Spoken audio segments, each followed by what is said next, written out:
Hello po sa inyong lahat mga ka-crypto. Ako po si Pinoy Crypto Trader at sa video na ito ay atin mong pag-uusapan dito ang komento ni ka-crypto dito kung saan ay sabi po niya, isa po itong katanungan kung saan ang kanyang katanungan dito ay ano nga bang magandang meme coin na bilhin ngayon.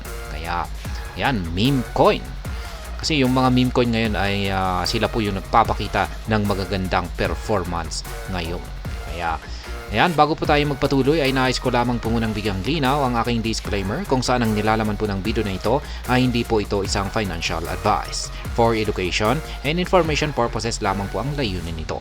Maliban po dito ay nais ko na rin pong magbigay babala na wala pong kahit anumang group chat ang Pinoy Crypto Trader. Ayan, hindi lamang po para kay ka-crypto rito kundi para sa lahat. Ay marami po akong pwedeng ma-recommend na magandang meme coin na bilhin ngayon. Ayan, sana ay pwede po tayong kumita ng malaki. Ayan. Kasi ang simpleng paraan lamang po para mahanap yan ay pagre-research.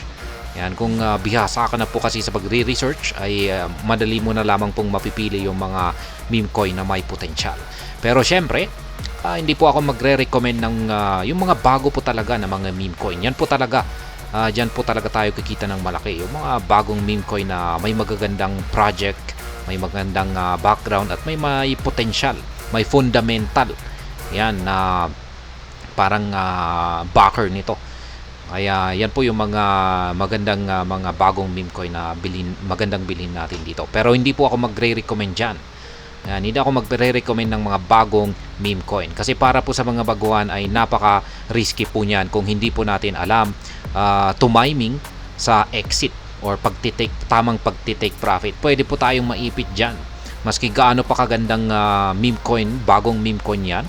Pero pag hindi po tayo marunong mag-exit or tumiming sa tamang take profit nito, ay pwede po tayong malugi dyan.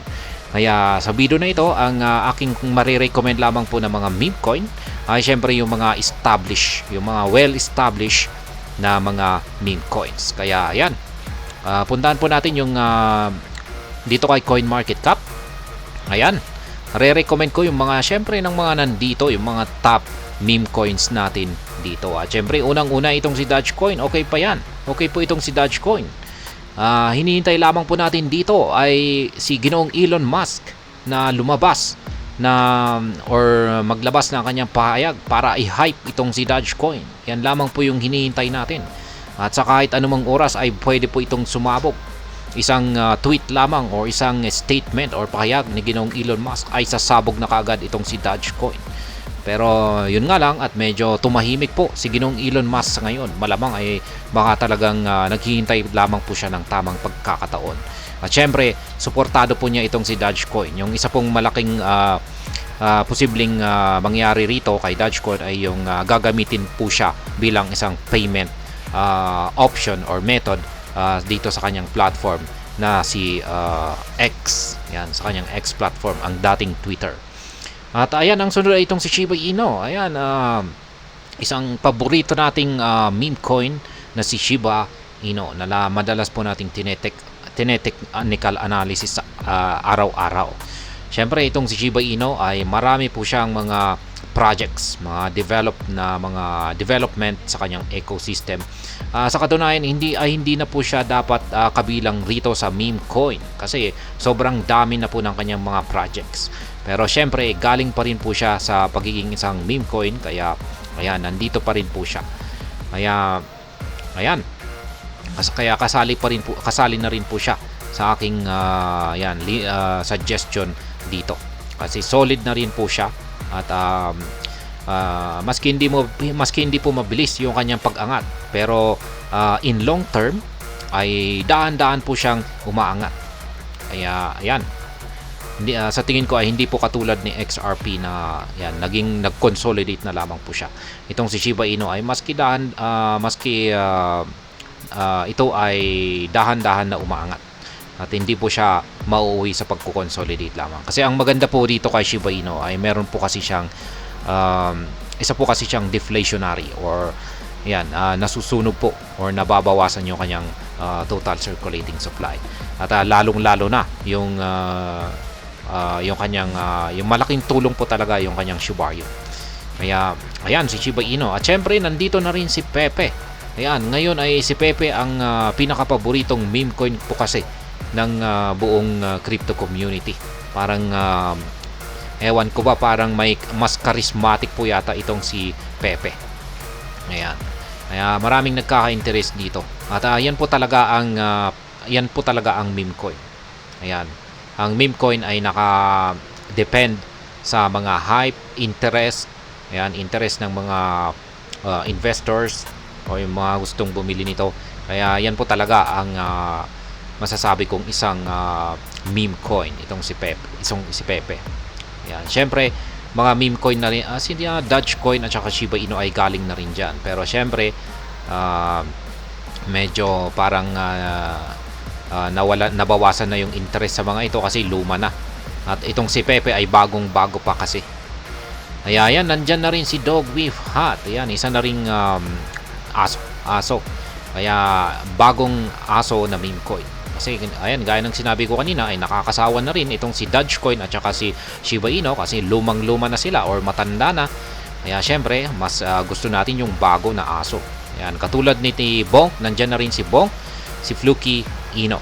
Kaya ayan, yung mga bagong aso natin. Kaya nagkakaroon po ng interest sa mga ito.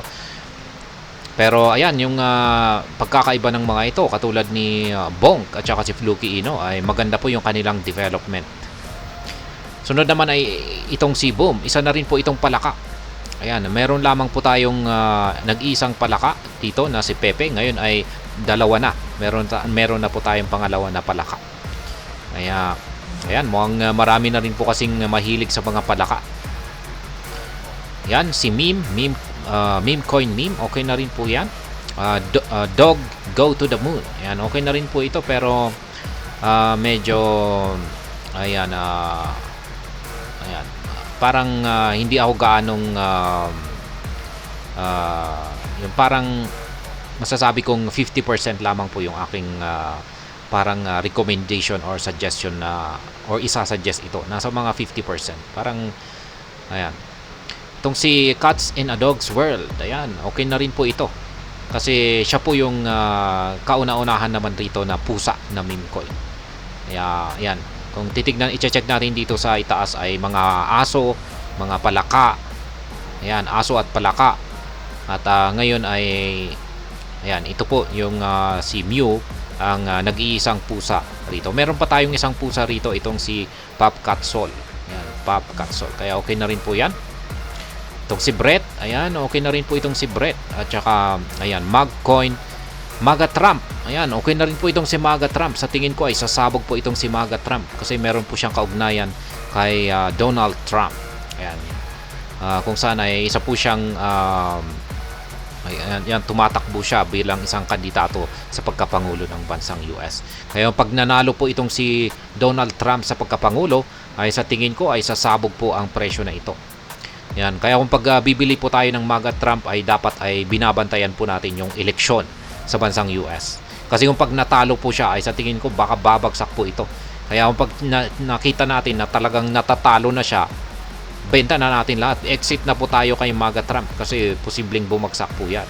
Pero kung pag nakikita po natin na nananalo itong si Donald Trump sa pagkapangulo, ay ayan, aangat po yan.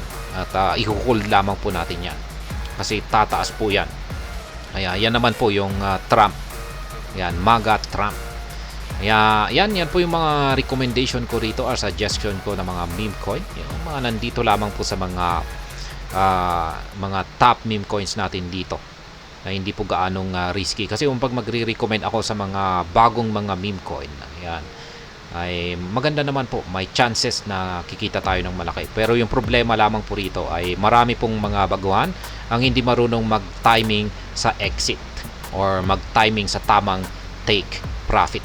Kaya ayan, pwede silang maipit kapag hindi po sila nakapag-exit sa tamang oras. Kaya ayan, para po kay ka-crypto natin dito. At ayun, hanggang dito na lamang po tayo sa video na ito. Sana po ay inyong nagustuhan ang aking paliwanag sa video na ito. Kung inyo po itong nagustuhan ay pakiclick lamang po ang like button nito. Para naman po sa mga bago lamang dito, kayo po ay aking inaanyayahan para mag-subscribe. Pakiclick na rin po ang bell icon nito dahil ito po ang siya magsisilbing notification nito sa mga bago kong videos na aking pong ina-upload sa aking YouTube channel na ito. Marami pong salamat sa panunood, ingat po tayo lagi at God bless po sa ating lahat.